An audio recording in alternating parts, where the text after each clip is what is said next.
I have quite mixed feelings about the Gruffalo.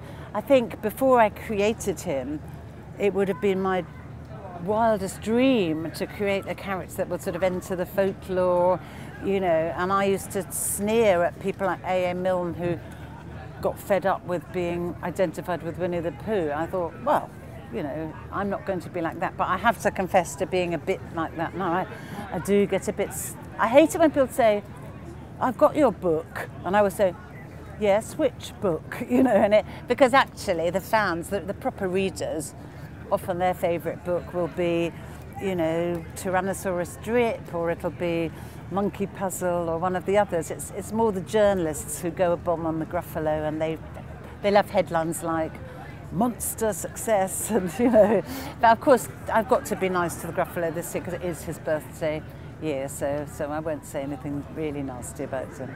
There are actually two Gruffalo songs, so I'll sing you a snatch of both of them. All right, the original Gruffalo song is just a description of the Gruffalo, and it goes, he has terrible tusks and terrible claws and terrible teeth in his terrible jaws. He's the Gruffalo, Gruffalo, Gruffalo. He's the Gruffalo, etc., etc. But because the Gruffalo is 10 years old, I've written him a special birthday song with a kind of jaunty tune, and that goes, happy birthday, Gruffalo, Gruffalo, Gruffalo. You were born 10 years ago. Happy birthday, Gruffalo. Kind of more jazzy tune, and he gets given scrambled snake, roasted fox, and what's the other one? Owl Ice Cream in the course of the song.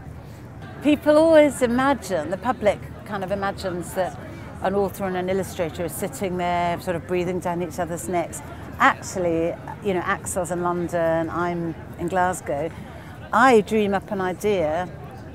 This is the same for any illustrator, not just Axel. You know, I think of my idea without telling a soul, apart from my husband and my friends and relations. And it's only when I've finished writing the book that I send it to the publishers. The publisher will then show it to the illustrator. And by and large, the illustrator works quite separately. Okay, I do get to see the illustration roughs. I might have a few comments, but I do believe in giving them a huge amount of freedom because they haven't been telling me what to write about, you know. It is the visual side really belongs to them. Although people associate me mainly with books for younger children, I have actually written quite a lot of plays for teenagers, mainly for the educational market. And it was actually a sort of spin-off from one of his plays that prompted the older book. Funnily enough, it's not that different writing, you know, longer fiction works from writing shorter picture books. I go about it in quite a similar way, that I'll plan a lot, I'll try and structure it a lot in my head before I start to write, because I think the plot, you know, is very, very important to have a good, tight, exciting plot. My teenage book, Running on the Cracks, is quite a departure for me because it's very realistic. You know, it's set in Glasgow, the present day, not in the deep, dark woods or anywhere like that. And it's about three main characters. There's a runaway girl, and you don't know at first why she's running away. She's a 15-year-old. There's a goth paper boy who's slightly modelled on one of my own sons, who's about 13. And there's a rather manic old woman who's very, very generous and harbours the runaway girl, but she's getting steadily more and more sort of off the rails, this older character. So those are the three main characters. I really like having the freedom to sort of flit about from one thing to the other, because my original love was songs. You know, I used to write songs. I've written plays, poems.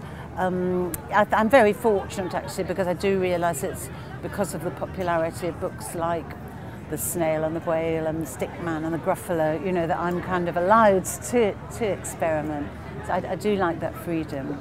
I'm an avid reader, mainly of adult books, so I'm just trying to think what I've most recently read. I'm in the middle of a Rohinton mystery book called, I think it's called A Fine Balance.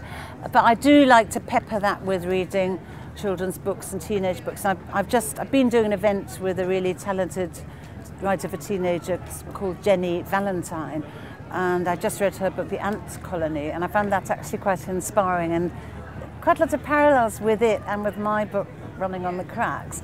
And that kind of, I feel her book has inspired me to take off again on another sort of teenage venture, but we'll see. Is that what you're thinking you might be starting work on next, or what's next for you? This year I've just been so busy with tours and events, and I've just heard I'm probably going to be on Desert Island Discs even, and doing all these book festivals. I've done a bit of writing this year, but I'm not going to sort of flagellate myself. I'm more or less going to get through this year of events and think about what I want to write next, and probably next year it'll all be a bit clearer in my head. I don't want to ever stop writing the rhyming picture books, and I would definitely like to write something older, but I don't really know quite what that would be.